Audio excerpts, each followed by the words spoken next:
Social মিডিয়ার একটা নাটক শুরু হয়েছে, সেটা হচ্ছে কেউ কোনো তার মত প্রকাশ করলেই, সেটা কন্টেন্ট ক্রিয়েটার হোক বা কোনো রকম শিল্পী হোক, প্রচুর মানুষ আছে তাকে কীরকম একটা অ্যাটাক করে ধরে। আরে সে তার মতটা জানিয়েছে।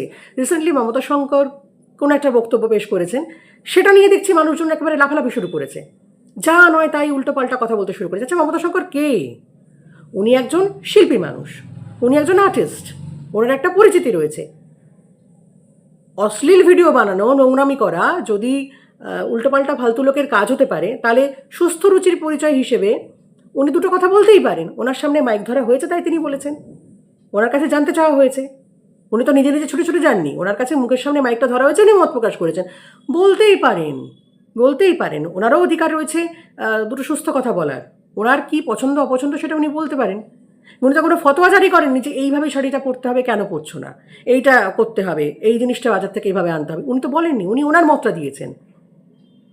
তো সেইটা নিয়ে এত লোকের কাদা ছোড়াছড়ি করার কিছু দরকার আছে তো বলে বুঝতে পারছি না। বোঝা যাচ্ছে যে না, এটা কিন্তু একটা জিনিস খুব পরিষ্কার যে মানুষজনের কাজকর্ম একদম চলে গেছে। যে সোশ্যাল মিডিয়া আছে বলে তবু ওই নড়ে উঠে খায়, আর দুটো এরকম মানে এখনও পর্যন্ত লেখার অভ্যেসটা রয়েছে, টেক্সট করার অভ্যেসটা রয়েছে, মানে বানান ঠানানগুলো ভুলে গেলেও ওই অক্ষর পরিচয়টা এখনও রয়েছে।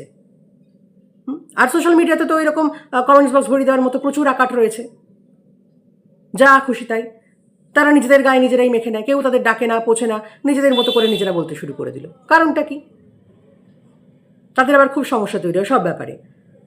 তারা যে কোনো কমেন্ট, যে কোনো স্টেটমেন্ট নিজেদের গায়ে নিয়ে নেয়, মনে হয় যেন ওই চোরের মন বোঝকার দিকে, তাদের দিকেই ধেয়ে গেছে। আরে কি অদ্ভুত ব্যাপার! উনি মতটা দিয়েছেন, দিতেই পারেন। ওনার ভালো লাগা না লাগাটা যে অন্য লোকেরা ভালো লাগা না লাগতে হবে এমন তো নয়। তো সেটা নিয়ে তো কথাবার্তা, এত আলোচনার কি আছে? এবং রীতিমতো তাকে বিদ্ধ করা হচ্ছে। কেউ কেউ আবার বলছে যে ওই রকম পরিবারে জন্ম না হলে ওনার দ্বারা কিছু হতো না। আচ্ছা, মানলাম, খুব ভালো কথা, কিন্তু ওই পরিবারে জন্ম হয়েছে। এখন এটা তো মমতা শঙ্কর উপর থেকে ঠিক করে আসেননি যে তিনি কোন পরিবারে জন্মাবেন। এই যে জন্মটা হয়েছে ওনার যে পরিবারে, সেটা কিন্তু ওনার কর্মফলের কারণে হয়েছে। ওনার পূর্বজন্মে ভালো কর্ম ছিল বলে উনি এরকম সুস্থ পরিবারে জন্মেছেন বা ওরকম পরিবারে জন্ম হয়েছে। ইনফ্যাক্ট প্রত্যেকটা মানুষেরই যার যার জন্ম যেখানে হয়েছে তার তার কর্মের ফলে সেরকম হয়েছে, পরিষ্কার কথা। তাহলে কর্মটাও ভালো করতে হয় ভালো জন্মের জন্য।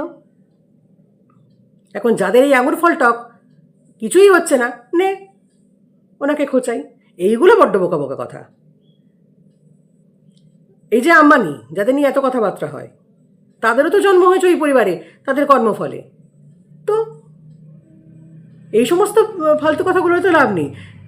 যে কোনো একটা ব্যাপারে, যে কোনো একটা কিছুতে মানুষ একেবারে অন্য মানুষকে অ্যাটাক করতে ছুটে আসে। আরে আপনার পছন্দ হয়নি, আপনি হয় সেটাকে স্কিপ করে যান, তা না হলে ফিডব্যাক যদি দিতে দেয় সেটা দিন। আপনার পছন্দ হচ্ছে না, ইটস ওকে, আপনি দেখিয়ে বেরিয়ে যান না। এটা সোশ্যাল মিডিয়াতে ব্যাপার হচ্ছে, স্ক্রল করে বেরিয়ে যাবেন। তা না, আপনি পছন্দ করছেন অথচ ভাব দেখাচ্ছেন আপনি বিরোধিতা করছেন, এবং সেটা দেখছেন, শুনছেন, সময় নষ্ট করছেন, তারপরে বাজে বকছেন।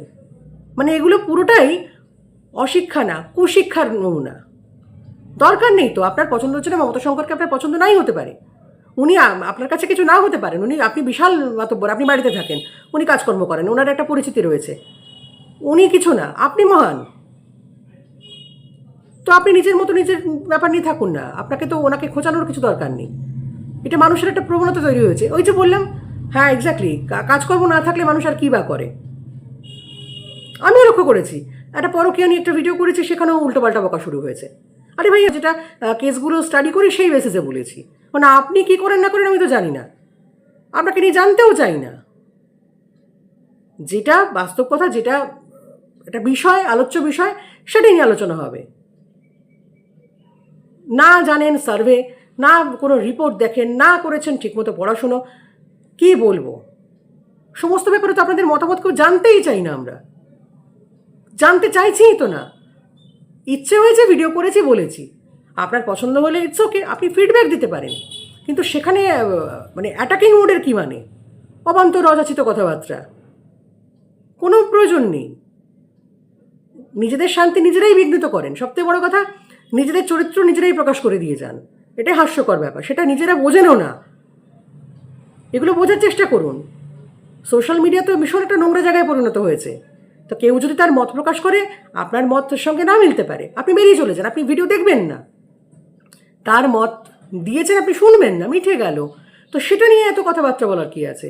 এটা সোশ্যাল মিডিয়ার খুব খারাপ দিক কিন্তু একটা। নোংরা ভিডিও দেখি না, কিন্তু নোংরা ভিডিওতে সব থেকে বেশি কমেন্ট। ওখানে গিয়ে আপনার জ্ঞান দেওয়ার কি দরকার? তুমি ভাই এগুলো করো না, কেন করছেন? আপনাদের বাড়িতে মা বোন নেই, তারা সব জানে। এবং এই যে আপনারা দেখছেন এবং বারবার করে কমেন্ট করছেন, তাতে কিন্তু তাদের ভিউ বাড়ছে, তাদের রেভিনিউ জেনারেট হচ্ছে। আপনার এই জ্ঞান তাদের কোনো কাজে লাগেনি, তারা নোংরামিটা করেই যাবে। তো আপনার পছন্দ না হলে আপনি স্কিপ করে বেরিয়ে যান। আর যদি প্রোটেস্ট করতে হয় তাহলে ঠিকঠাক জায়গার মতো প্রোটেস্ট করুন, যেখানে প্রোটেস্ট করলে কাজ হবে। বোঝা গেছে? সুতরাং যদি আপনার পছন্দ না হয় কোনো জিনিস, বেরিয়ে যান, আপনার মতটা কেউ জানতে চায়নি। আর যদি বলতেই হয় তাহলে সেটা ফিডব্যাক ফর্মে দিন, অসভ্যতা করে নয়। ভালো থাকুন।